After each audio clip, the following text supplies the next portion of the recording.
the role of women in the development of societies and communities. Of course, a very important topic that we will be discussing through our special report and of course through our interview with our guest today, Engineer Noha Abdelaziz Kamel, Human Resources Developer. But first we're going to take a look at the press and we'll be right back.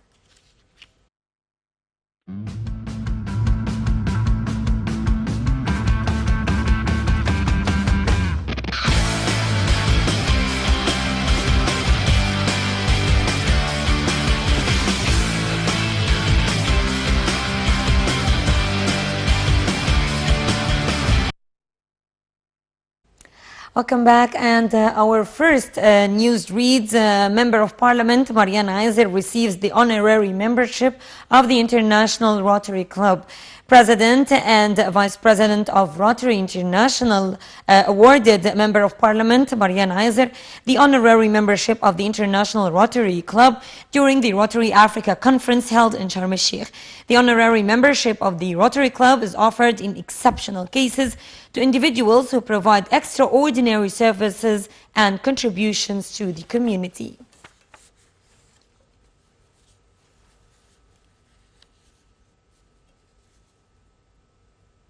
And to sports, Taekwondo champion Abir Aisawi represents Egypt in the global sports mentoring program known as GSMP 2019 in the United States, the international program for the preparation and empowerment of women through sport for the year 2019 in the United States.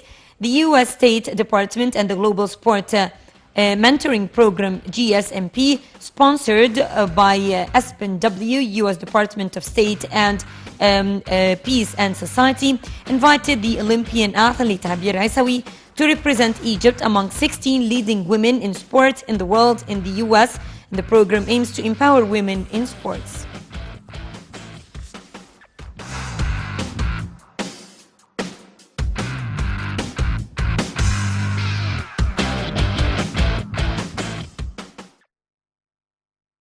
And Dr. Rana Al-Ayoubi makes it to the BBC list of 100 most influential in 2019. Rana Al-Ayoubi, who has PhD, Chief Science Officer, is a pioneer of artificial emotional intelligence, or AI. Her startup has developed software that can understand emotions by analyzing facial expressions through a camera. Also a passionate advocate for women empowerment and gender equity in tech and AI, Rana is a World Economic Forum Young Global Leader.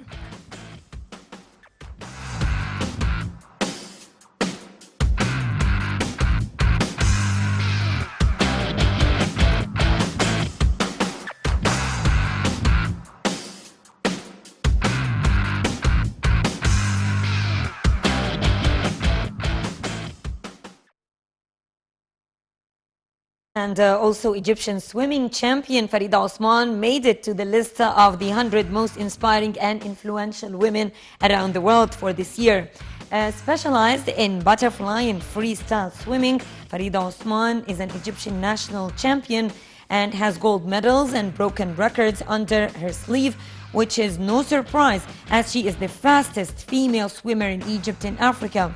Now Farida is working on bringing a new victory to her country in the upcoming Tokyo Olympics 2020.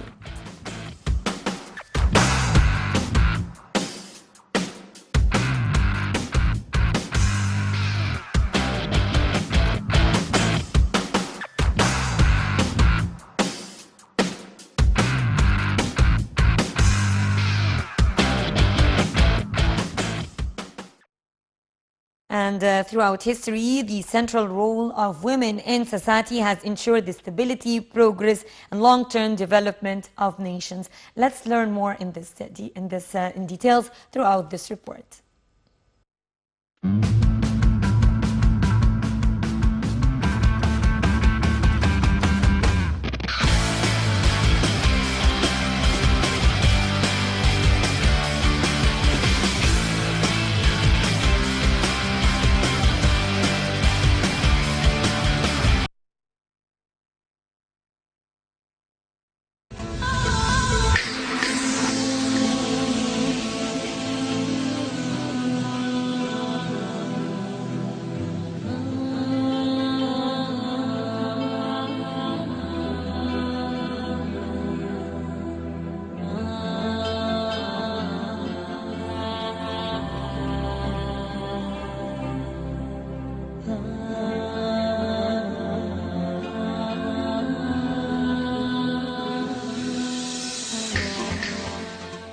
Throughout history, the central role of women in society has ensured the stability, progress, and long-term development of nations. Globally, women comprise 43% of the world's agricultural labor force, rising to 70% in some countries. Women, notably mothers, play the largest role in decision-making about family meal planning and diet. Women self-report more often their initiative in preserving child health and nutrition. Women are the primary caretakers of children and elders in every country of the world. International studies demonstrate that when the economy and political organization of a society change, women take the lead in helping the family adjust to a new reality and challenge. They are likely to be the prime initiator of outside assistance and play an important role in facilitating or hindering changes in family life. Women play a key role in supporting their households and communities in achieving food and nutrition security, generating income, and improving rural livelihoods and overall well-being. The contribution of women to a society's transition from pre-literate to literate, likewise, is undeniable. Basic education is key to a nation's ability to develop and achieve sustainability targets. Research has shown that education can improve agricultural productivity, enhance the status of girls and women, reduce population growth rates, enhance environmental protection, and widely raise the standard of living. It is the mother in the family who most often urges children of both genders to attend and stay in school. The role of women is at the front end of the chain of improvements leading to the family's, community's long-term capacity. Today, the median female share of the global workforce is 45.4%. Women's formal and informal labor can transform a community from a relatively autonomous society to a participant in the national economy.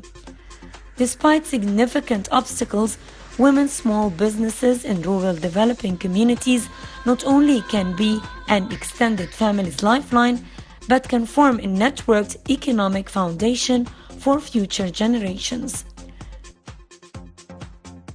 The role of women in the urban and rural workforce has expanded exceptionally in recent decades. Women's opportunities still lag behind those of men worldwide, but the historic and current role of women is indisputable.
back, ladies and gentlemen. As we mentioned earlier, today we'll be talking about the role of women in developing societies and communities. Undeniable role, of course, around the world, and how can we further enhance and improve this role so that women can carry out their natural roles, their domestic roles, and also enhance their communities, whether politically, economically, socially, and even culturally. In order to know more, we are very much honored to have with us today Engineer Noha Abdelaziz Kamel, Human Resources Developer. Thank you very much, Engineer Noha, for coming to Nile TV. And let's start by talking about the role of women in developing societies. Of course, women play their natural role in raising their children, taking care of the family, but also parallel to that, they are playing a role in the development of their communities and societies. Yes, thank you, Hela, very much. And I always like to come to Nile TV and talk about all the hot topics, and mainly now more than ever, women empowerment is a huge topic. Empowerment even in the, let's say, the economic aspects of life. And they have found by research that in the economic aspects, all throughout the economic aspects, this really builds stronger economic communities. And this is very important now. Everybody's really aware of that, and big organizations realized this point, and they started more than ever, enforcing women, empowering women, and women are reaching higher and higher positions. And they haven't got it easily, Yes. So when they get it, by challenges, and there are a lot of barriers in that, they become very strong. Yes. So a recent study of Hay Group found out that executive women are far more, their emotional intelligence is very high. So this is an important point to build on. You were talking about families, okay? Yes. So in families, what I really advise is raise your children to talk about their emotions. Be aware of them. Because emotional intelligence is about awareness, regulation of these emotions, motivation, empathy, and effective relationships. What we strive for in communities is effective relationships. Yes. Not only in our small community, also international relationships, Yes. and global relationships. So empathy is a huge part, and women have been found also to be very high on this point. These studies were done by Daniel Goleman. He's a well-known scientist, studying emotional intelligence and so on. And the difference was very strange. Women have more empathy because they stay longer with their, whomever they are talking to. Like if empathetic towards someone, there is a part responsible for empathy called the insula in the brain. For women, this is stronger. The insula, they concentrate with whomever they're talking to, and notice the body language and everything, and they try to empathize with them. For men, they don't do that. For men, they empathize, okay, they connect with the emotions and then disconnect to find solutions. Yes. Yes. So with women, this is very strong. They stay more with emotions. Yes. So this is very important in negotiation. They have been found to be good negotiation skills. Yes, Really? Experts in negotiation skills. That's globally, and that's through studies done by Harvard Business School in 2016.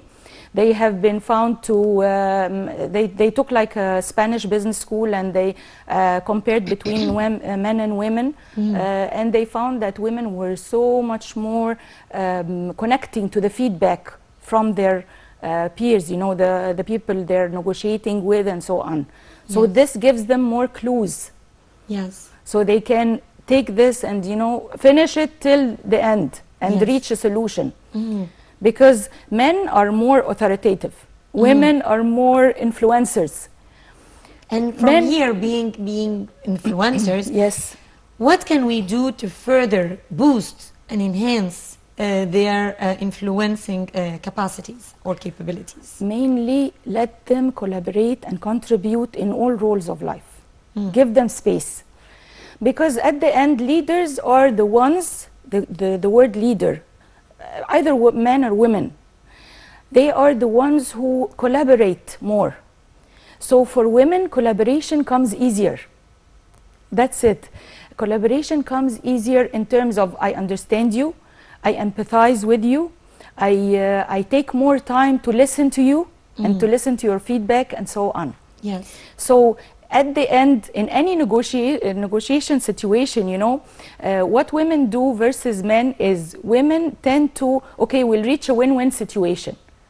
It's not my opinion or your opinion, it's a third opinion. But with men more, okay, this is my opinion and then I'll win this, more competitive approach. Yes. Yes. So, Engineer Noha, as human resources developer, yes. how can we develop our human resources Yes. when it comes to the skills of women and girls in particular at a Yes. very early age? Honestly, this is really needed in our community and all communities actually, not us only. But you need to empower girls, you know, give them a chance to express their feelings, a chance to show, you know, present something, a chance to contribute with their opinions, even when they're so young. Through art, through various methods, Yes. different methods. Different methods, art, speech, presenting, because we have a shortcoming in our schools. We don't present as much. Yes. So presentation skills, this is needed. Yes. And art and music and a role in the community, you know, work Yes. from an early age. Volunteer. Work is great. Yes. It's a very good chance to exploit their capabilities and they would have hands on the problems in their communities. This is one way of developing their community. Definitely, and in communities, you know, you have that human development index. It's a measurement and a very important measurement for how the community is, you know, being like developing and so on. And a very important aspect is emotional intelligence. So again, we come back to emotional intelligence. And the very important aspect also is gender equality. Gender equality serves directly into the number, the measurement of human resource index. So it makes a huge difference that there are enough women out there to speak out and you know, contribute to society and so on. Because if you have a team, a whole team that has equal numbers of men and women, then you have the diversity we need to raise up this community. I want to know from you, how can education, formal and informal education, play a role in the development of women's capabilities so that they would be able to develop their own societies? It's very simple. It's not complicated at all.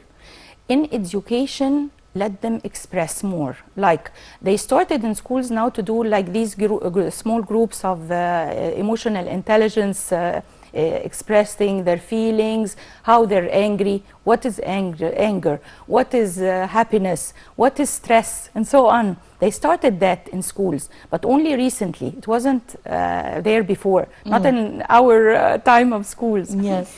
And so we struggled a bit to express ourselves. I was very lucky to have parents who gave us the opportunity to do that. Yes. They gave us the opportunity to be a very powerful member in the, you know, in the family. Yes. My father used to write books, and he used to show me the books. Okay, tell me your opinion. What do you think? Do you understand it? Is it easy? And so on. So you need to have a role inside the family for them. So you start with the family, Yes, with a role in the definitely. family, then a role In the education system. in school. In school. To present. And the earlier the better, or the younger So the better. much better. The earlier the better. In our communities, sometimes they say, no, they're young, they don't have an opinion. Of course they do. they have an opinion starting from 2 years. You know, they have a Yes, very true. strong. And you find leaders. You find the 2-year-old and the 3-year-old having, you know, come play with me, do this, do that. Influential, yes. Very influential. So we have leaders. We just need to pick them up, you know, and strengthen them, enforce them, give them tools. Yes, and those tools, as you mentioned, is promoting their emotional intelligence through expression, Yes. various types of expression. Through expression and being aware of what you feel. Okay. What do you feel now? Are you happy? Are you sad? Are you motivated? What the feeling? And then regulating that feeling. If you're angry, you have to regulate your anger. This is very important. If you're happy, you have to regulate your happiness. Again, You know? to make a balance. to Yes, achieve you have balance. to have a balance. And then being very motivated. How can you motivate yourself? How can you wake up every day going to work and being, you know, motivated? Now, and speaking of motivation, Yes. Ms. Noha, Yes. President Abdel Fattah al-Sisi started in his speeches addressing women directly and motivating them to take part in all walks of life, starting with the political And Hela, we role. have the highest number of Yes, ministers. he was calling on them to women go to ministers. the elections, to Yes. cast their vote, to take their children to take part in all the national events. Definitely. This type of motivation through talking directly to your target audience, which is women here. Yes, yes. I'm talking here about the role of the government and the state in investing in women as human resources. You know, having that much number of women as ministers for the first time, no, this is a very strong message. We have ministers as women. They have a great role in the society, giving space and, you know, empowering all types of, as you were saying, empowerment in sports, empowerment in science, everywhere, in universities, in colleges, in schools, and so on. So they starting this era is theirs. You know, it is the women era. At last, we're starting to have a voice in the community, Yes. a very heard voice. Yes. So we have to take this opportunity and use it to the utmost we benefit, can. Yes. of the country. Yes, the country. of course. Yes. Well, Engineer Noha Abdelaziz Kamel, Human Resources Developer, thank you very much for Thank being you. with us today. And we enjoyed very much talking to you. Thank you very much, Hela. Thank you so much. My pleasure. Ladies and gentlemen, thank you very much for joining us in this edition of Women's World. I'm Mel Al-Hamalawi signing off for now.